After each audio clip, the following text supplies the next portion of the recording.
Access Fort Wayne offers reflections of our community. Production facilities provided by Access Fort Wayne are a service of the Allen County Public Library. The views and opinions expressed do not necessarily represent those of Access Fort Wayne, the Allen County Public Library, or any other supporting organizations. For more information about creating your own television program with Access Fort Wayne, call 421-1250.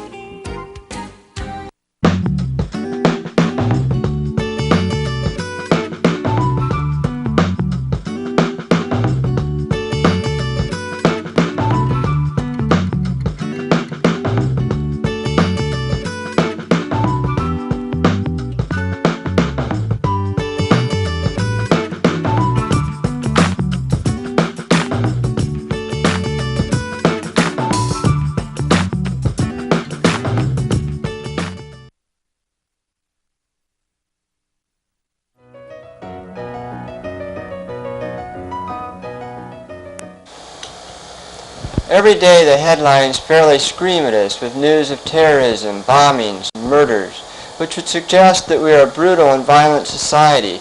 But if this is what our daily lives are filled with, what do we do to escape, to get away from it all?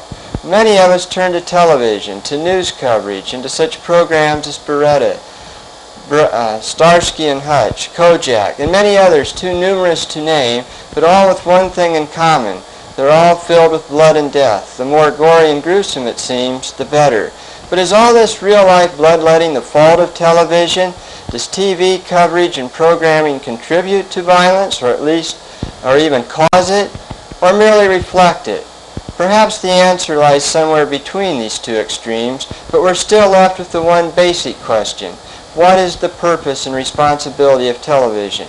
Is the purpose to educate, to give people what they want, to make a profit? For without a clear statement of purpose, there can be no reasonable responsibility. Well, one thing's for sure, television is a very big part of American life for all of us.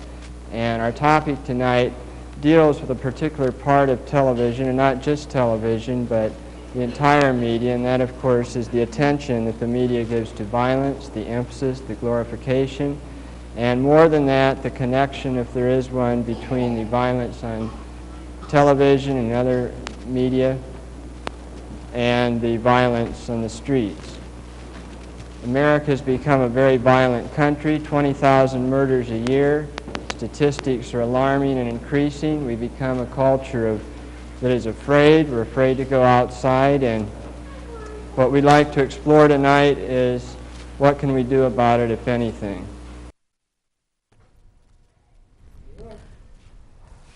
Hello, I'm John Dickmeyer. Welcome to Potpourri. And Randi, have you guessed who our guest is today? I asked him. You asked him. Well, we saw him earlier. Do all of you know who our guest is? Hi, John. Hi, Terry Doran. Thank you for being with us. My pleasure. Thank you for having me, and the honor of playing the very first clip on television of the shows from the 70s that I did, that are all 71 of them being transferred to digital, thanks to a grant from Cable Fund Access Board. And the city of Fort Wayne is putting them all on archive.org. What we saw was a clip of me in 1975. Yes, that was me. The dark hair, beard, younger, yes, obviously. The show was called Political Crimes in the Media. It was one of 5 pilot shows we sent. And I'm thrilled to see it. I really am. I'm thrilled with these shows. I didn't even know the tapes had been saved. A year ago today, if you had asked me and I was on your show, what happened to the shows you did in the 70s, I'd have said, I guess they all hit the trash can. Because I had no idea, and one day Eric Mulberg, my friend, and the late Eric Mulberg, took me down to the basement, and I opened the door, and it was like Fort Knox to me. There on a shelf not half a wall, but quite a bit of space on wall space. There were all these reel-to-reel and black boxes tapes, videotapes, from shows I did 1975 to 1978. And the grant is enabling us to transfer 71, 72 of those shows. There were about 80 some down there. And John helped. John did the files with Bob Hunter. I thank you, John. When we got them back on the hard drive, I have no idea how to do that stuff. And these first 5 now are, as of today, on archive.org, and all of them will be on archive.org. So the public can watch them. All you have to do is get to a computer and click on Theater for Ideas, archive.org. Anybody wants the link, you can contact John, we'll send it to you. But it's absolutely thrilling to do shows that long ago and have interest in them still. So I thank you, John, for making that clip and opening the show with it. That was a show about violence, and I think what makes those shows meaningful today is, even though 43 years later, they're timely. Unfortunately, in the sense that violence has gotten worse, not better. And I wish I had said, well, I did this show and that people got so much out of it, we fixed violence in America. But lo and behold, we didn't. I want to mention the fact that not just one of these shows is relevant, but all of them. Thank you, John.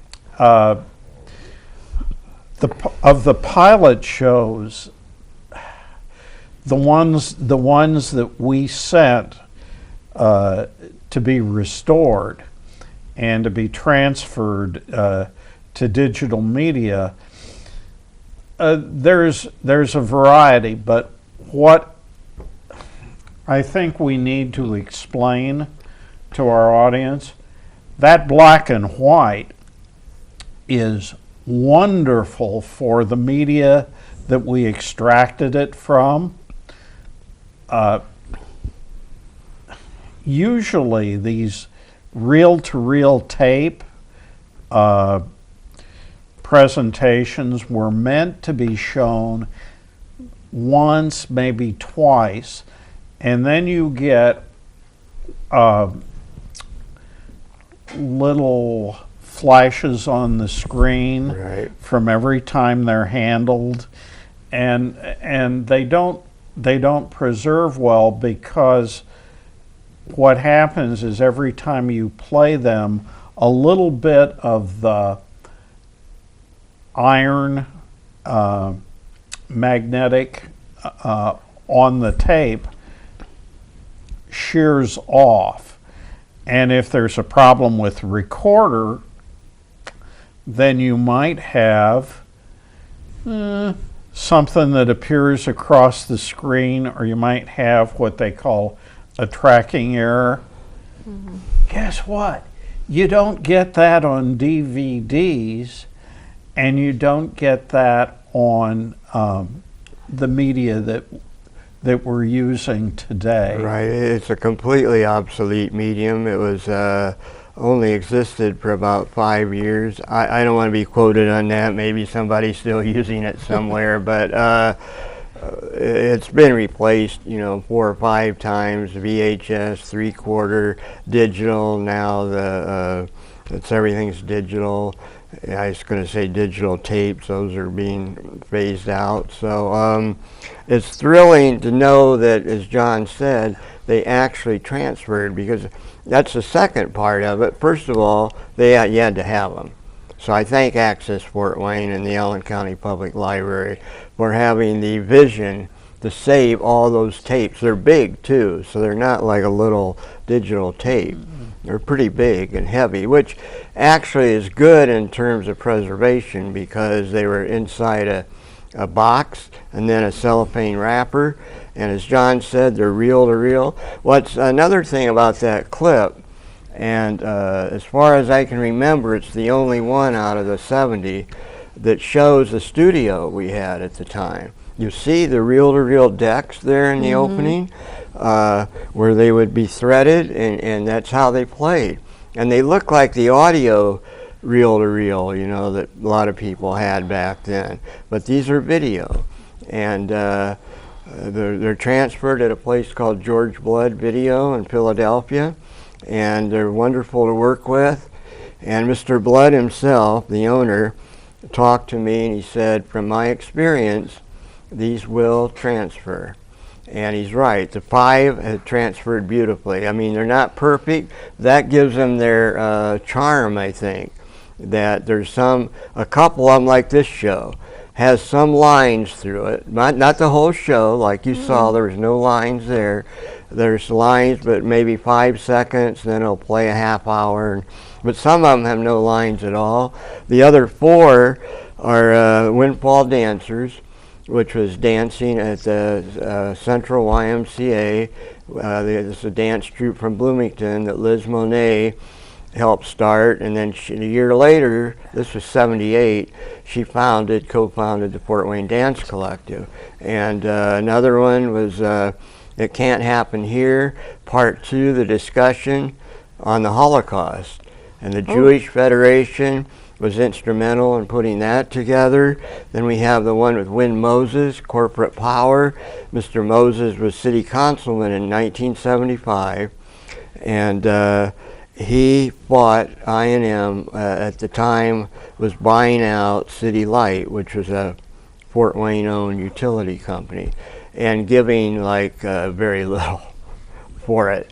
And Win fought him, and it was a long fight, but he eventually won. And I think the significance of that, obviously, is corporations have taken over America, but he shows it's still what one person, with support, of course, he didn't do it all by himself, still can make a difference and take on, as I call it, David and Goliath. I don't know exactly what he got, but it was about 10 times more than what they started out with, and it was a long process. Later he became mayor. What's really exciting about that show is Wynn and I are going to show that program May 17th here in the meeting room A at 6 o'clock, the whole show, 1 hour, and then have a 1 hour or so discussion. And I'm going to call it the show that took 43 years to do. And that's exciting because Wynn was on some of my other shows in 1981 when he was mayor. So then the last show is, of all places, Three Rivers Festival. And that was, I think, 78. And somebody gave me a tent, not gave me, but put a tent up for the week, because I certainly never had money. And somebody had to sponsor it, and I wish I could remember who it was. It might have been the festival itself. So I can remember meeting with Bill Hausman, who was the director back then. He was so supportive, and I'm guessing he had something to do with it. But it was on the landing, and right across the street was a beer tent. And what am I doing on this show? I had no idea. I did about probably half a dozen at least during that week that we were in there. So I didn't know what this was. It turned out to be a Reader's Theater format on rape with 2 young women and Rick Johnson. They were all on the board of the Rape Crisis Center. And it was really good. Somebody said it foreshadows the Me Too movement. Because what was different about that show is we, as I said, at Reader's Theater, we all took parts reading, but we took actual comments from rapists and victims. So it's a powerful show. And as I've told people, I'm probably the only person in Fort Wayne who would do a show on rape during the Three Rivers Festival. So that either can tell you I'm really smart or really dumb. I don't know. Take your pick. Maybe both. Anyway, the other thing I want to say is all these shows aired on a television station called Citizens Cable. which gave me some confidence they might actually transfer okay, because they actually were good enough to play on a TV station. Mm-hmm. And that was founded by John Bonzib in New Haven. And Mr. Bonzib used Theater for Ideas as an example of community programming, which was his big calling card when he applied for the franchise in Fort Wayne, which he got. And that led to public access television. So these shows have a direct link to us sitting here today. Wow. Definitely. Steve Portreed was the assistant director. I think he was assistant director his whole time at the library. And he was instrumental in getting the library department to have public access, now called Access Fort Wayne. So. And just to carry all of this through, down the road then, Citizens Cable was purchased by Comcast. Mm-hmm. And so now the Comcast utility that we have, that's one of the two that's showing this show and Access Fort Wayne, is literally a successor to Citizens Cable. It is. That's true.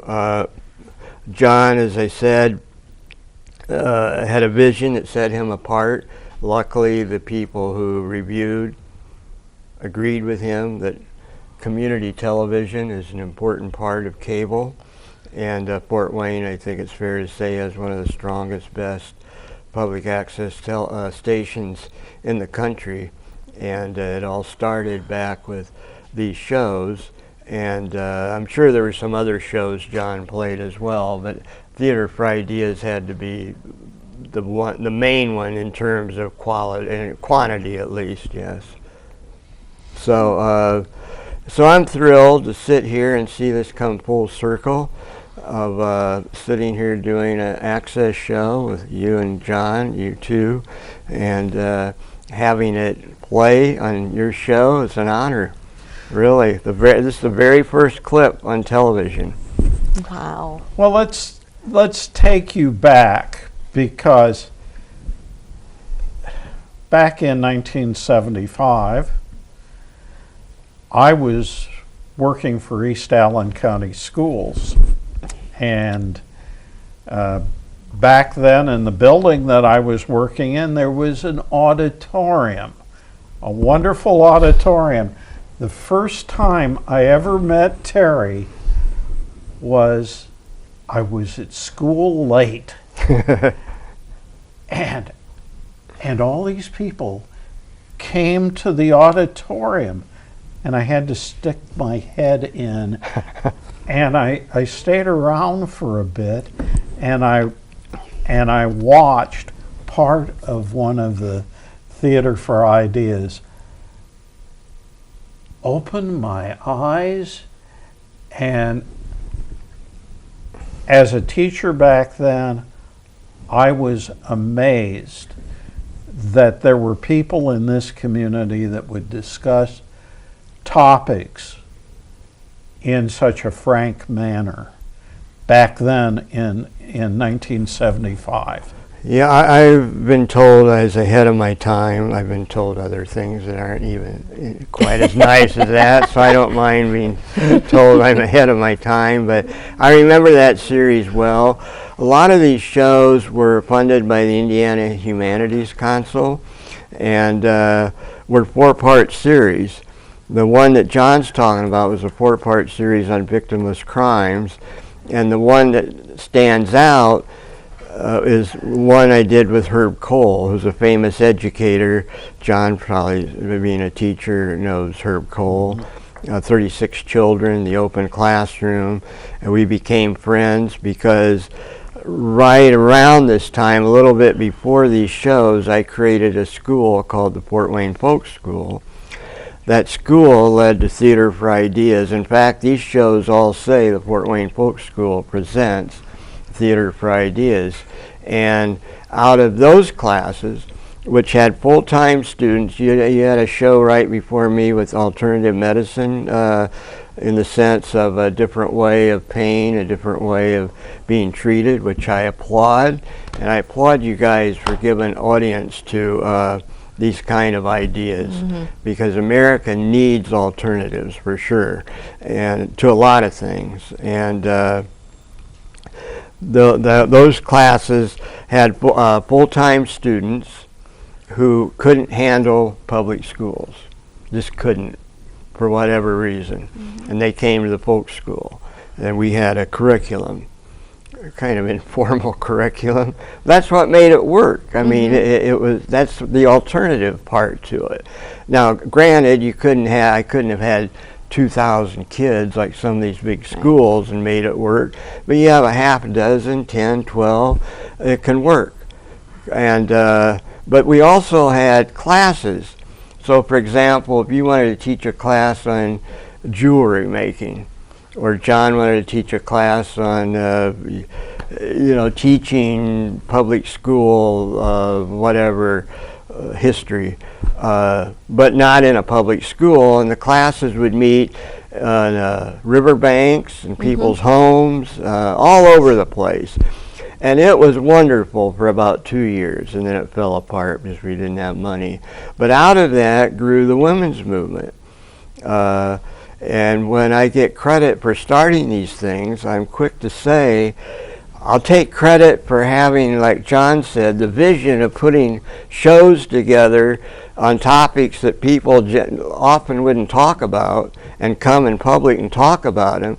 But then the ideas would fly, and would be people in that audience who would then actually create a women's movement. So that's the power of what we're talking about, of these shows, and why they're still worth talking about, in my opinion. And I am a little bit prejudiced. But Well, you planted the seed for them. thank you. Ideas are powerful.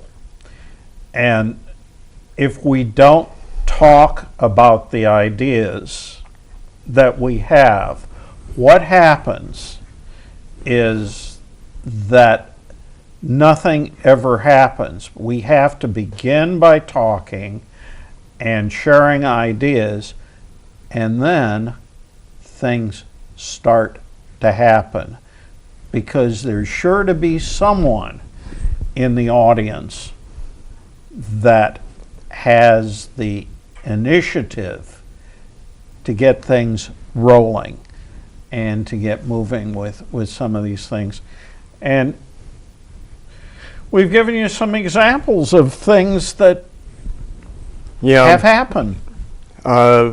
Exactly, and you mentioned the other shows. What I tried to do was cover, in a sense, the human condition.